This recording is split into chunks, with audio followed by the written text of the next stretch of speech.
सत श्री अकाल जी सारिਆਂ ਨੂੰ ਸਵਾਗਤ ਹੈ ਜੀ ਤੁਹਾਡੇ ਆਪਣੇ YouTube ਚੈਨਲ IQ ਐਜੂਕੇਸ਼ਨ ਤੇ। ਤਾਂ ਅੱਜ ਅਸੀਂ ਭਾਰਤੀ ਰਾਜਨੀਤੀ ਬਾਰੇ ਪੜਾਂਗੇ। ਭਾਰਤੀ ਰਾਜਨੀਤੀ ਦਾ ਸਰੂਪ, ਉਹਦਾ ਵਿਵਹਾਰ ਕਿਹੋ ਜਿਹਾ ਤੇ ਉਹ ਕਿਸ ਤਰ੍ਹਾਂ ਕੰਮ ਕਰਦੀ ਹੈ। ਤਾਂ ਰਾਜਨੀਤੀ ਬਾਰੇ ਪੜਨ ਤੋਂ ਪਹਿਲਾਂ ਸਾਨੂੰ ਰਾਜਨੀਤੀ ਦਾ ਮਤਲਬ ਪਤਾ ਹੋਣਾ ਚਾਹੀਦਾ ਹੈ। ਤਾਂ ਪੋਲਿਟੀ ਕੀ ਆ? ਪੋਲਿਟੀ ਹੈ ਜਿਹੜੀ ਕੀ ਹੈ ਸਰਕਾਰ ਨੂੰ ਲੋਕਾਂ ਨਾਲ ਕਨੈਕਟ ਕਰਦੀ ਹੈ। ਪੋਲਿਟੀ ਕੀ ਹੈ? ਸਰਕਾਰ ਨੂੰ ਲੋਕਾਂ ਨਾਲ ਕਨੈਕਟ ਕਰਦੀ ਹੈ, ਅਸੀਂ ਉਹਨੂੰ ਪੋਲਿਟੀ ਕਹਿੰਦੇ ਹਾਂ। ਪਰ ਪੋਲਿਟੀ ਦਾ ਕੰਸੈਪਟ ਹੈ ਜਿਹੜਾ ਇਹ ਆਇਆ ਕਿੱਥੋਂ? ਪੋਲਿਟੀ ਨੂੰ ਕਿਹਨੇ ਡਿਫਾਈਨ ਕੀਤਾ? ਤਾਂ ਸਭ ਤੋਂ ਪਹਿਲਾਂ ਅਰਿਸਟੋਟਲ ਹੈ, ਅਰਸਤੂ, ਜਿਨ੍ਹਾਂ ਨੇ ਪੋਲਿਟੀ ਦਾ ਕੰਸੈਪਟ ਲੈ ਕੇ ਆਂਦਾ। ਇਹਨਾਂ ਨੇ ਸਾਨੂੰ ਦੱਸਿਆ ਵੀ ਪੋਲਿਟੀ ਕੀ ਹੈ। ਇਹ ਕਹਿੰਦੇ ਪੋਲਿਟੀ ਕੀ ਹੈ? ਇੱਕ ਪ੍ਰੈਕਟੀਕਲ ਸਾਇੰਸ ਹੈ।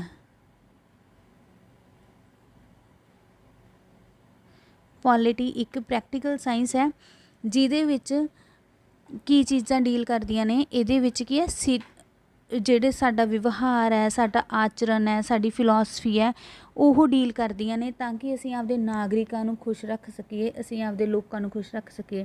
ਤਾਂ ਇਹ ਅਰਿਸਟੋਟਲ ਦੀ ਦੇਣ ਹੈ ਸਾਨੂੰ ਪੋਲਿਟੀ। ਇਸ ਕਰਕੇ ਅਸੀਂ ਅਰਿਸਟੋਟਲ ਨੂੰ ਫਾਦਰ ਆਫ ਪੋਲੀਟੀਕਲ ਸਾਇੰਸ ਵੀ ਕਹਿੰਦੇ ਹਾਂ। ਤਾਂ ਅਰਿਸਟੋਟਲ ਦੀ ਡੈਫੀਨੇਸ਼ਨ ਹੈ, ਉਹਨਾਂ ਨੇ ਇਹਨੂੰ ਡਿਫਾਈਨ ਕੀਤਾ। ਕਹਿੰਦੇ ਪੋਲਿਟੀ ਕੀ ਹੈ? ਆਪਦੇ ਆਪ ਦੇ ਵਿੱਚ ਇੱਕ ਅਜਿਹੀ ਬ੍ਰਾਂਚ ਜਾਂ ਇੱਕ ਇਹੋ ਜਿਹਾ ਆਈਡੀਆ ਜਿਹੜੇ ਆਪਦੇ ਨਾਗਰਿਕਾਂ ਨੂੰ ਖੁਸ਼ ਕਰਨ ਦੇ ਲਈ, ਆਪਦੇ ਨਾਗਰਿਕਾਂ ਨਾਲ ਕਨੈਕਟ ਕਰਨ ਦੇ ਲਈ ਕੰਮ ਕਰਦੀ ਹੈ। ਉਸ ਤੋਂ ਇਲਾਵਾ ਪੋਲਿਟੀ ਕੀ ਹੈ? ਇਹ ਇੱਕ ਫਿਲੋਸਫੀਕਲ ਐਸਪੈਕਟ ਹੈ।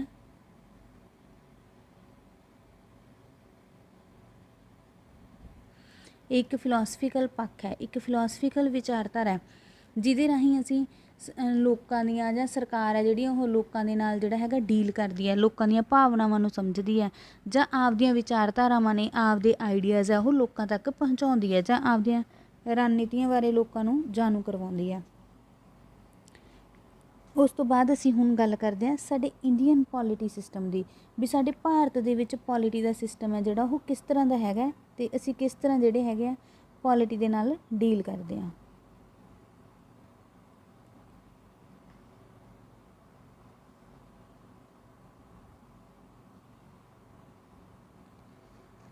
ਤਾਂ ਜਦੋਂ ਅਸੀਂ ਭਾਰਤ ਦੀ ਗੱਲ ਕਰ ਰਹੇ ਹਾਂ ਤਾਂ ਇਟ ਮੀਨਸ ਵੀ ਅਸੀਂ ਭਾਰਤ ਦੇ ਵਿੱਚ ਸਰਕਾਰ ਦੀ ਗੱਲ ਕਰ ਰਹੇ ਹਾਂ, ਵੀ ਸਰਕਾਰ ਹੈ ਜਿਹੜੀ ਉਹ ਕਿਸ ਤਰ੍ਹਾਂ ਗੱਲ ਕਰਦੀ ਹੈ। ਕਿਉਂਕਿ ਭਾਰਤ ਦੇ ਵਿੱਚ ਜੇ ਰਾਜਨੀਤੀ ਦਾ ਸਭ ਤੋਂ ਬੈਸਟ ਕੋਈ ਐਗਜ਼ਾਮਪਲ ਜਾਂ ਡੈਫੀਨੇਸ਼ਨ ਦੇ ਸਕਦਾ ਤਾਂ ਉਹ ਇੱਥੋਂ ਦੀਆਂ ਸਰਕਾਰਾਂ ਦੇ ਸਕਦੀਆਂ ਨੇਗੀਆਂ।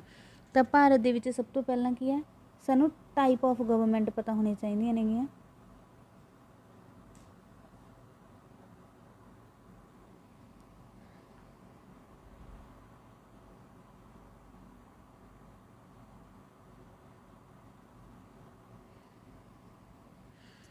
ਤਾਂ ਸਾਡੇ ਭਾਰਤ ਦੇ ਵਿੱਚ ਸਰਕਾਰਾਂ ਨੇ ਉਹ ਕੌਨਸਟੀਟਿਊਸ਼ਨਲ ਤਰੀਕੇ ਦੇ ਨਾਲ ਕੰਮ ਕਰਦੀਆਂ ਨੇਗੀਆਂ ਅਤੇ ਸਰਕਾਰਾਂ ਦੇ ਦੋ ਸਰੂਪ ਹੈ ਜਿਹੜੇ ਸਾਡੇ ਭਾਰਤ 'ਚ ਪਾਏ ਜਾਂਦੇ ਆ। ਸਭ ਤੋਂ ਪਹਿਲੀ ਹੈਗੀ ਹੈ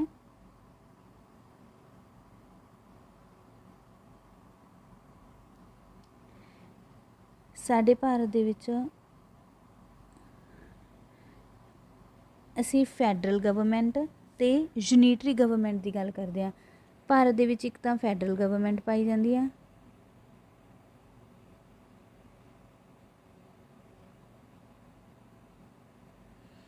ਇੱਕ ਪਾਈ ਜਾਂਦੀ ਹੈ ਸਿੰਗਲ ਗਵਰਨਮੈਂਟ ਜਾਂ ਯੂਨਿਟਰੀ ਗਵਰਨਮੈਂਟ। ਤਾਂ ਜਿਹੜੀ ਫੈਡਰਲ ਗਵਰਨਮੈਂਟ ਹੈ ਇਹ ਕਿਵੇਂ ਕੰਮ ਕਰਦੀ ਹੈ? ਫੈਡਰਲ ਦਾ ਮਤਲਬ ਹੁੰਦਾ ਹੈਗਾ ਸੰਘਵਾਦੀ ਸਰਕਾਰ। ਤਾਂ ਸਾਡੇ ਭਾਰਤ ਦੇ ਵਿੱਚ ਸੰਘਵਾਦੀ ਸਰਕਾਰ ਕਿਵੇਂ ਪਾਈ ਜਾਂਦੀ ਹੈ? ਤਾਂ ਇਹ ਅਸੀਂ ਸਰਕਾਰ ਨੂੰ ਹੈ ਜਿਹੜੀ ਜਾਂ ਉਹਦੀਆਂ ਪਾਵਰਸ ਨੂੰ ਉਹਨੂੰ ਅਸੀਂ ਡਿਸਟਰੀਬਿਊਟ ਕਰਦੇ ਹਾਂ, ਜਿਵੇਂ ਕਿ ਸੈਂਟਰ ਦੇ ਵਿੱਚ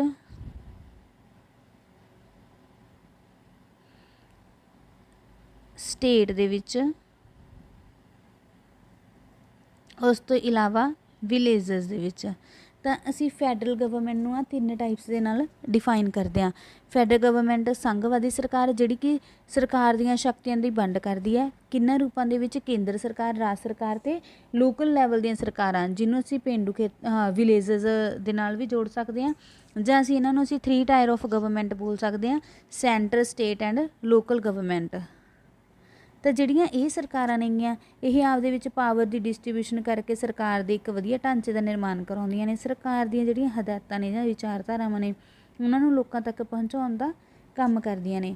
ਤਾਂ ਅਸੀਂ ਫੈਡਰਲ ਗਵਰਨਮੈਂਟ ਦੇ ਇਹਨਾਂ ਤਿੰਨਾਂ ਅੰਗਾਂ ਨੂੰ ਅਸੀਂ 3 ਟਾਇਰ ਆਫ ਗਵਰਨਮੈਂਟ ਵੀ ਕਹਿ ਸਕਦੇ ਹਾਂ। ਉਸ ਤੋਂ ਬਾਅਦ ਗੱਲ ਆਉਂਦੀ ਹੈਗੀ ਸਿੰਗਲ ਗਵਰਨਮੈਂਟ ਦੀ। ਸਿੰਗਲ ਗਵਰਨਮੈਂਟ ਜਾਂ ਯੂਨਿਟਰੀ ਗਵਰਨਮੈਂਟ।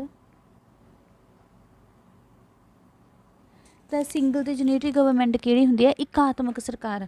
ਤਾਂ ਹੁਣ ਜੇ ਕਈ ਵਾਰ ਅਸੀਂ ਕਹੀਏ ਵੀ ਸਾਡਾ ਸੰਵਿਧਾਨ ਆ ਉਹ ਤਾਂ ਸੰਘਵਾਦੀ ਹੈ, ਜਾਂ ਸਾਡੇ ਸੰਵਿਧਾਨ ਦੇ ਵਿੱਚ ਤਾਂ ਇਹੀ ਹੈ ਵੀ ਸਰਕਾਰਾਂ ਦੇ ਆਹ 3 ਰੂਪ ਹੀ ਡਿਫਾਈਨ ਕੀਤੇ ਗਏ ਆ, ਪਰ ਇਹ ਚੀਜ਼ ਨਹੀਂ ਹੈਗੀ। ਸਾਡੇ ਸੰਵਿਧਾਨ ਦੇ ਅਕੋਰਡਿੰਗ ਵੀ ਅਤੇ ਸਾਡੇ ਜਿਹੜੀ ਹੈਗੀ ਡੈਮੋਕ੍ਰੇਸੀ ਜਾਂ ਸੰਸਦੀ ਸਰਕਾਰ ਦੇ ਅਕੋਰਡਿੰਗ ਸਾਡੇ ਯੂਨਿਟਰੀ ਗਵਰਨਮੈਂਟ ਪਾਈ ਜਾਂਦੀ ਹੈ। ਜਦੋਂ ਯੂਨਿਟਰੀ ਗਵਰਨਮੈਂਟ ਹੁੰਦੀ ਹੈ ਜਦੋਂ ਕਿ ਸੈਂਟਰ ਸਰਕਾਰ ਦਾ ਅਧਿਕਾਰ ਹੋਵੇ। ਤਾਂ ਅਸੀਂ ਦੇਖਦੇ ਹਾਂ ਵੀ ਅਸੀਂ ਲੋਕ ਸਭਾ ਸੀਟਾਂ ਦੇ ਰਾਹੀਂ ਆਪਦੀ ਜਿਹੜੀ ਸੈਂਟਰ ਗਵਰਨਮੈਂਟ ਹੈ ਉਹਨੂੰ ਚੁਣਦੇ ਹਾਂ। ਤਾਂ ਸਾਡੀਆਂ 552 ਸੀਟਾਂ ਨੇ ਜਿਹੜੀਆਂ ਉਹ ਸਾਡੇ ਦੇਸ਼ ਦੀ ਸਰਕਾਰ ਨਿਰਧਾਰਿਤ ਕਰਦੀਆਂ ਨੇ, ਜਿਹਨੂੰ ਅਸੀਂ ਸੈਂਟਰਲ ਗਵਰਨਮੈਂਟ ਦੇ ਨਾਮ ਨਾਲ ਜਾਣਦੇ ਹਾਂ। ਤਾਂ ਇਹ ਸਰਕਾਰ ਹੈ ਜਿਹੜੀ ਇਹਨੇ ਆਪਦਾ ਜਿਹੜਾ ਕੰਮਕਾਰ ਹੈ ਉਹ ਰਾਜਾਂ ਦੀਆਂ ਸਰਕਾਰਾਂ ਤੋਂ ਵੀ ਕਰਾਉਣਾ ਹੁੰਦਾ, ਸੈਂਟਰ ਦੇ ਵਿੱਚ ਵੀ ਦੇਖਣਾ ਹੁੰਦਾ, ਬਿੱਲ ਵੀ ਪਾਸ ਕਰਨੇ ਨੇ, ਸਾਰਾ ਕੁਛ ਕਰਨਾ ਹੁੰਦਾ। ਪਰ ਜੇ ਹੁਣ ਅਸੀਂ ਐਂ ਦੇਖੀਏ ਵੀ ਯੂਨਿਟਰੀ ਦੇ ਤੌਰ 'ਤੇ ਇਹ ਕਿਵੇਂ ਕੰਮ ਕਰੂਗੀ, ਤਾਂ ਜਦੋਂ ਵੀ ਸਾਡੇ ਦੇਸ਼ ਦੇ ਵਿੱਚ ਐਮਰਜੈਂਸੀ ਪ੍ਰੋਵੀਜ਼ਨਸ ਹੁੰਦੇ ਨੇ ਤਾਂ ਇਨ ਐਮਰਜੈਂਸੀ ਕੇਸ ਸਾਡੇ ਦੇਸ਼ ਦੇ ਵਿੱਚ ਜਿਹੜੀ ਹੈਗੀ ਹੈ ਯੂਨਿਟਰੀ ਗਵਰਨਮੈਂਟ ਪਾਈ ਜਾਂਦੀ ਆ। ਉਸ ਤੋਂ ਇਲਾਵਾ ਅਸੀਂ ਪਹਿਲਾਂ ਹੀ ਜਾਣਦੇ ਹਾਂ ਵੀ 370 ਆਰਟੀਕਲ ਹੈ ਜਿਹੜਾ ਅਤੇ 35A ਆਰਟੀਕਲ ਹੈ ਉਹਦੇ ਅਧੀਨ ਜੰਮੂ ਕਸ਼ਮੀਰ ਦੇ ਵਿੱਚ ਵੀ ਯੂਨਿਟਰੀ ਗਵਰਨਮੈਂਟ ਪਾਈ ਜਾਂਦੀ ਸੀਗੀ, ਉੱਥੇ ਵੀ ਇਕਾਤਮਕ ਸਰਕਾਰ ਸੀਗੀ। ਉਸ ਤੋਂ ਇਲਾਵਾ ਵੀ ਅਸੀਂ ਦੇਖਦੇ ਹਾਂ ਜਦੋਂ ਸਾਡੇ ਜੂਨਾਗੜ੍ਹ ਰਿਆਸਤ ਸੀ, ਹੈਦਰਾਬਾਦ ਰਿਆਸਤ ਸੀ, ਤਾਂ ਉਸ ਟਾਈਮ ਵੀ ਸਾਡੇ ਯੂਨਿਟਰੀ ਗਵਰਨਮੈਂਟ ਹੈ ਜਿਹੜੀ ਉਹ ਪਾਈ ਜਾਂਦੀ ਸੀ। ਤਾਂ ਅਸੀਂ ਕਹਿ ਸਕਦੇ ਹਾਂ ਵੀ ਸਾਡੇ ਭਾਰਤ ਦੇ ਵਿੱਚ ਫੈਡਰਲ ਗਵਰਨਮੈਂਟ ਅਤੇ ਸਿੰਗਲ ਗਵਰਨਮੈਂਟ ਜਾਂ ਯੂਨਿਟਰੀ ਗਵਰਨਮੈਂਟ ਇਹ 2 ਤਰ੍ਹਾਂ ਦੀਆਂ ਸਰਕਾਰਾਂ ਨੇਗੀਆਂ ਜਿਹੜੀਆਂ ਇਹ ਪਾਈਆਂ ਜਾਂਦੀਆਂ ਨੇ।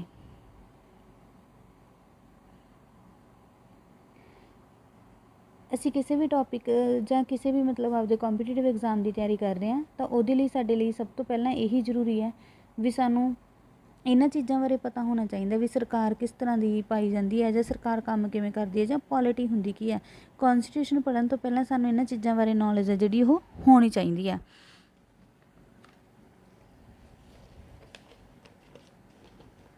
ਹੁਣ ਗੱਲ ਆਉਂਦੀ ਹੈ ਸਾਡੇ ਕੁਆਸੀ ਫੈਡਰਲ ਸਰਕਾਰ ਦੀ। ਹੁਣ ਤੁਸੀਂ ਹੁਣ ਤੱਕ ਦੇਖਿਆ ਵੀ ਇੱਕ ਫੈਡਰਲ ਗਵਰਨਮੈਂਟ ਹੈ, ਇੱਕ ਯੂਨਿਟਰੀ ਹੈ, ਅਤੇ ਇੱਕ ਹੁਣ ਅਸੀਂ ਗੱਲ ਕਰਦੇ ਹਾਂ ਕੁਆਸੀ ਫੈਡਰਲ ਦੀ। ਤਾਂ ਕੁਆਸੀ ਫੈਡਰਲ ਹੈ ਇਹ 2 ਸ਼ਬਦਾਂ ਤੋਂ ਮਿਲ ਕੇ ਬਣਿਆ, ਇੱਕ ਕੁਆਸੀ ਅਤੇ ਸੈਕਿੰਡ ਹੈਗਾ ਫੈਡਰਲ। ਕੁਆਸੀ ਦਾ ਮਤਲਬ ਹੁੰਦਾ ਹੈਗਾ ਹਾਫ। ਤਾਂ ਜਦੋਂ ਭਾਰਤ ਸਰਕਾਰ ਦੇ ਵਿੱਚ ਫੈਡਰਲ ਗਵਰਨਮੈਂਟ ਵੀ ਕੰਮ ਕਰੇ ਅਤੇ ਯੂਨਿਟਰੀ ਗਵਰਨਮੈਂਟ ਵੀ ਕੰਮ ਕਰੇ, ਦੋਨੇ ਜਿਹੜੀਆਂ ਰਲ ਕੇ ਕੰਮ ਕਰਦੀਆਂ ਨੇ, ਤਾਂ ਉਸ ਚੀਜ਼ ਨੂੰ ਅਸੀਂ ਕੁਆਸੀ ਫੈਡਰਲ ਕਹਿੰਦੇ ਹਾਂ। ਅਤੇ ਇਹ ਸ਼ਬਦ ਹੈ ਜਿਹੜਾ ਕੁਆਸੀ ਫੈਡਰਲ ਇਹ ਅਸੀਂ ਅਮੈਰੀਕਾ ਦੇ ਕੌਨਸਟੀਟਿਊਸ਼ਨ ਤੋਂ ਲਿਆ ਹੋਇਆ ਹੈਗਾ। ਤਾਂ ਅਮੈਰੀਕਾ ਦੇ ਕੌਨਸਟੀਟਿਊਸ਼ਨ ਦੇ ਵਿੱਚ ਕੁਆਸੀ ਫੈਡਰਲ ਤਰ੍ਹਾਂ ਦੀ ਸਰਕਾਰ ਦੀ ਜਿਹੜੀ ਹੈਗੀ ਉਹ ਵਿਆਖਿਆ ਕੀਤੀ ਗਈ ਹੈ। ਪਰ ਅਸੀਂ ਸਾਡੇ ਭਾਰਤ ਦੇ ਵਿੱਚ ਵੀ ਦੇਖਦੇ ਹਾਂ ਵੀ ਸਾਡੇ ਇੱਥੇ ਫੈਡਰਲ ਗਵਰਨਮੈਂਟ ਯੂਨਿਟਰੀ ਗਵਰਨਮੈਂਟ ਜਦੋਂ ਮਿਲ ਕੇ ਕੰਮ ਕਰਦੀਆਂ ਨੇ, ਜਾਂ ਕਈ ਵਾਰ ਇਹੋ ਜਿਹੀਆਂ ਪ੍ਰੋਵੀਜ਼ਨਸ ਆ ਜਾਂਦੀਆਂ ਨੇ ਵੀ ਸੈਂਟਰ ਸਰਕਾਰ ਦੀ ਜਿਹੜੀ ਹੈਗੀ ਇਸ ਪਾਵਰ ਹੈ ਉਹ ਜ਼ਿਆਦਾ ਹੋ ਜਾਂਦੀ ਹੈ, ਸਾਰੀ ਸ਼ਕਤੀ ਹੈ ਜਿਹੜੀ ਸ਼ਾਸਨ ਕਰਨ ਦੀ ਉਹ ਸੈਂਟਰ ਗੌਰਮੈਂਟ ਦੇ ਹੱਥਾਂ ਦੇ ਵਿੱਚ ਆ ਜਾਂਦੀ ਹੈ, ਤਾਂ ਵੀ ਸਾਡੇ ਇੱਥੇ ਕੁਆਸੀ ਜਿਹੜੀ ਹੈਗੀ ਸਰਕਾਰ ਹੈ ਇਹ ਪਾਈ ਜਾਂਦੀ ਹੈ। ਨੈਕਸਟ ਅਸੀਂ ਦੇਖਾਂਗੇ organs of government।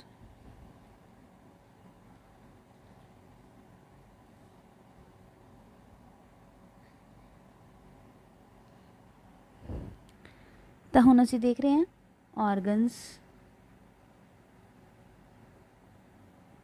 of government। ਤਾਂ ਸਰਕਾਰ ਦੇ ਕਿੰਨੇ ਅੰਗ ਹੈ ਜਿਹੜੇ ਉਹ ਸਾਡੇ ਪਾਏ ਜਾਂਦੇ ਨੇ? ਤਾਂ ਸਰਕਾਰ ਦੇ ਸਾਡੇ ਕੋਲ ਕੁੱਲ ਜਿਹੜੇ ਹੈਗੇ ਮਤਲਬ 3 ਅੰਗ ਹੈ ਜਿਹੜੇ ਉਹ ਮੁੱਖ ਰੂਪ ਦੇ ਵਿੱਚ ਮੇਨ ਸਰਕਾਰ ਚਲਾਉਣ ਦੇ ਵਿੱਚ ਜਿਹੜੇ ਹੈਗੇ ਸਹਾਇਕ ਹੁੰਦੇ ਆ। ਸਭ ਤੋਂ ਪਹਿਲਾਂ ਹੈਗਾ ਲੈਜਿਸਲੇਚਰ,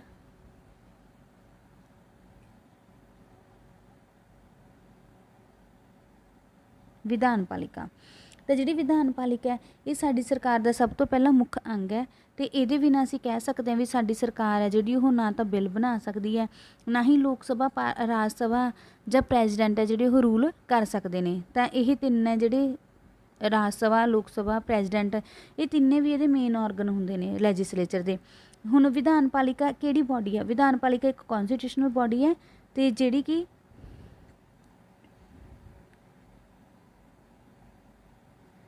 ਜਿਹਦਾ ਕੰਮ ਹੈਗਾ ਮੇਕਿੰਗ ਆਫ ਲਾ, ਸਿਰਫ ਕਾਨੂੰਨ ਦਾ ਨਿਰਮਾਣ ਕਰਨਾ ਹੀ ਇਹਦਾ ਕੰਮ ਹੈ। ਇੱਕ ਬਿੱਲ ਨੂੰ ਬਣਾਉਣਾ, ਉਹਨੂੰ ਪਾਸ ਕਰਨਾ, ਉਹ 'ਤੇ ਬਹੁਮਤ ਜਾਂ ਮੈਜੋਰਿਟੀ ਹਾਸਲ ਪ੍ਰਾਪਤ ਕਰਨਾ, ਇਸ ਤੋਂ ਬਾਅਦ ਉਹਨੂੰ ਰਾਜ ਸਭਾ ਦੇ ਵਿੱਚ ਭੇਜਣਾ, ਉੱਥੇ ਜਿਹੜੀ ਹੈਗੀ 14 ਦਿਨ ਤੱਕ ਉਸ ਬਿੱਲ ਨੂੰ ਜਿਹੜਾ ਹੈਗਾ ਰੋਕ ਕੇ ਵੀ ਰੱਖਿਆ ਜਾ ਸਕਦਾ, ਬਹਿਸ ਹੁੰਦੀ ਆ ਉਹਦੇ 'ਤੇ, ਮੈਜੋਰਿਟੀ ਜਿਹੜੀ ਹੈਗੀ ਉਹ ਲਈ ਜਾਂਦੀ ਹੈ ਅਤੇ ਉਸ ਤੋਂ ਬਾਅਦ ਫਿਰ ਪ੍ਰੈਜ਼ੀਡੈਂਟ ਦੇ ਸਾਈਨ ਹੋਣ ਦੇ ਲਈ ਉਸ ਚੀਜ਼ ਨੂੰ ਭੇਜਿਆ ਜਾਂਦਾ। ਤਾਂ ਅਸੀਂ ਹਿਸਾਬ ਲਾ ਸਕਦੇ ਹਾਂ ਵੀ ਜਿਹੜੀ ਸਾਡੀ ਲੈਜਿਸਲੇਚਰ ਹੈ ਉਹ ਕਾਨੂੰਨ ਨਿਰਮਾਣ ਦੇ ਵਿੱਚ ਕਿਵੇਂ ਕਿਵੇਂ ਜਿਹੜੇ ਹੈਗੇ ਕੰਮ ਕਰਦੇ ਆ। ਸਭ ਤੋਂ ਪਹਿਲਾਂ ਬਿੱਲ ਹੈ ਜਿਹੜਾ ਉਹ ਪੇਸ਼ ਕੀਤਾ ਜਾਂਦਾ ਹੈਗਾ, ਉਸ ਤੋਂ ਬਾਅਦ ਉਹਨੂੰ ਪਾਸ ਕੀਤਾ ਜਾਂਦਾ, ਉਸ ਤੋਂ ਬਾਅਦ ਕੀ ਆ ਉਹ ਇੱਕ ਕਾਨੂੰਨ ਦਾ ਰੂਪ ਹੈ ਜਿਹੜਾ ਲੀਗਲ ਜਿਹੜੇ ਹੈਗੇ ਆ ਡਾਕੂਮੈਂਟ ਦਾ ਰੂਪ ਧਾਰਨ ਕਰ ਲੈਂਦਾ। ਤਾਂ ਬਿੱਲ ਪੇਸ਼ ਕੌਣ ਕਰਦਾ? ਲੋਕ ਸਭਾ। ਪਾਸ ਹੋਣ ਤੋਂ ਬਾਅਦ ਲੋਕ ਸਭਾ ਦੇ ਵਿੱਚ ਪੇਸ਼ ਹੋਣ ਤੋਂ ਬਾਅਦ ਕਿਹਦੇ ਕੋਲ ਭੇਜਿਆ ਜਾਂਦਾ? ਰਾਜ ਸਭਾ ਦੇ ਕੋਲੇ। ਉਸ ਤੋਂ ਬਾਅਦ ਲੀਗਲ ਅਥਾਰਟੀ ਕੌਣ ਹੈ ਜਿਹਦੇ ਸਾਈਨ ਬਹੁਤ ਜ਼ਰੂਰੀ ਹੈ? ਤਾਂ ਉਹ ਸਾਡਾ ਪ੍ਰੈਜ਼ੀਡੈਂਟ ਹੈ, ਜਿਹਦੇ ਸਾਈਨ ਦੇ ਬਿਨਾਂ ਕਿਸੇ ਵੀ ਬਿੱਲ ਨੂੰ ਪਾਸ ਨਹੀਂ ਸਮਝਿਆ ਜਾ ਸਕਦਾ। ਤਾਂ ਇਸ ਤਰ੍ਹਾਂ ਲੈਜਿਸਲੇਚਰ ਸਾਡੇ ਲਈ ਬਹੁਤ ਇੰਪੋਰਟੈਂਟ ਹੈ।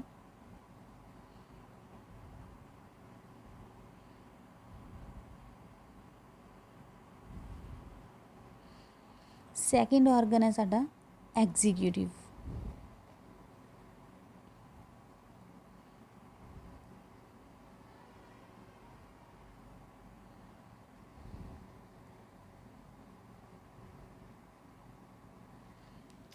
ਤਾਂ ਐਗਜ਼ੀਕਿਊਟਿਵ ਜਿਹਨੂੰ ਅਸੀਂ ਕਾਰਜਪਾਲਿਕਾ ਕਹਿੰਦੇ ਹਾਂ। ਹੁਣ ਜਿਵੇਂ ਲੈਜਿਸਲੇਚਰ ਆ ਉਹਦਾ ਕੰਮ ਹੈਗਾ ਲਾ ਮੇਕਿੰਗ, ਤਾਂ ਐਗਜ਼ੀਕਿਊਟਿਵ ਦਾ ਕੰਮ ਕੀ ਹੈ?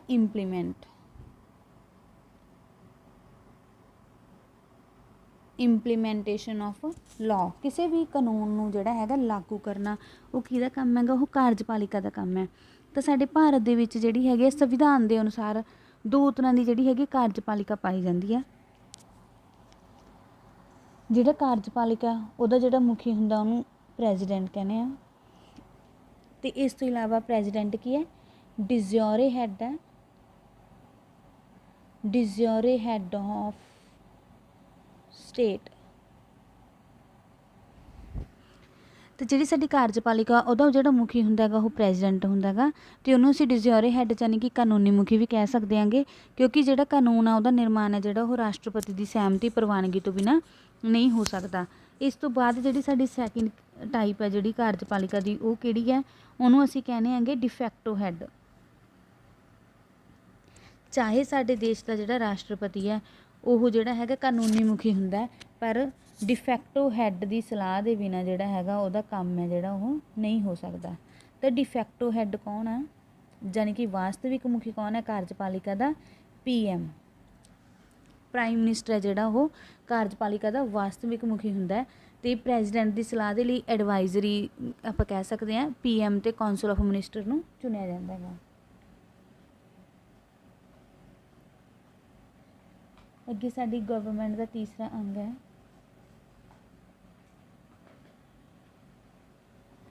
ਜੁਡੀਸ਼ਰੀ।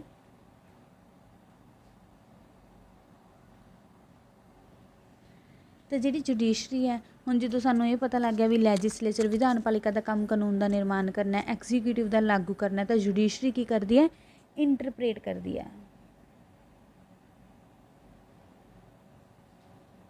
ਜੁਡੀਸ਼ਰੀ ਇੰਟਰਪ੍ਰੇਟ ਕਰਦੀ ਹੈ, ਉਸ ਚੀਜ਼ ਨੂੰ ਸੋਧਦੀ ਹੈ, ਉਹ ਦੇਖਦੀ ਹੈ ਵੀ ਕਿਸੇ ਕਾਨੂੰਨ ਦੇ ਨਾਲ ਲੋਕਾਂ ਦੇ ਕਿਸ ਤਰ੍ਹਾਂ ਦੇ ਕੋਈ ਰਾਈਟਸ ਹੈ ਜਿਹੜੇ ਉਹ ਤਾਂ ਨਹੀਂ ਭੰਗ ਹੋ ਰਹੇ, ਤਾਂ ਕਿਸੇ ਕਾਨੂੰਨ ਨਾਲ ਲੋਕਾਂ ਨੂੰ ਕਿਸ ਤਰ੍ਹਾਂ ਦੀ ਕੋਈ ਠੇਸ ਤਾਂ ਨਹੀਂ ਪਹੁੰਚ ਰਹੀ, ਕਿਸੇ ਦੇ ਫੰਡਾਮੈਂਟਲ ਰਾਈਟ ਡੈਮੇਜ ਨਾ ਹੋ ਰਹੇ ਹੋਣ, ਕਿਸੇ ਦੇ ਨਾਲ ਲੋਕਾਂ ਦੇ ਇੱਕ ਅਧਿਕਾਰ ਨਾ ਖਤਮ ਹੋ ਜਾਣ, ਕਿਸੇ ਚੀਜ਼ ਨਾਲ ਸਾਡੇ DPSP ਜਾਂ ਕਿਸੇ ਵੀ ਸਰਕਾਰ ਦੇ ਕਿਸੇ ਵੀ ਅਦਾਰੇ ਨੂੰ ਠੇਸ ਨਾ ਪਹੁੰਚੇ, ਉਹਦਾ ਕੰਮ ਹੈ ਜਿਹੜਾ ਉਹ ਸੰਵਿਧਾਨਿਕ ਤੋਂ ਅਸੰਵਿਧਾਨਿਕ ਨਾ ਹੋ ਜੇ। ਤਾਂ ਇਹ ਸਾਰੇ ਨੂੰ ਇੰਟਰਪ੍ਰੇਟ ਕਿਹਨੇ ਕਰਨਾ ਹੁੰਦਾ? ਸਾਡੀ ਜੁਡੀਸ਼ਰੀ ਨੇ ਕਰਨਾ ਹੁੰਦਾ।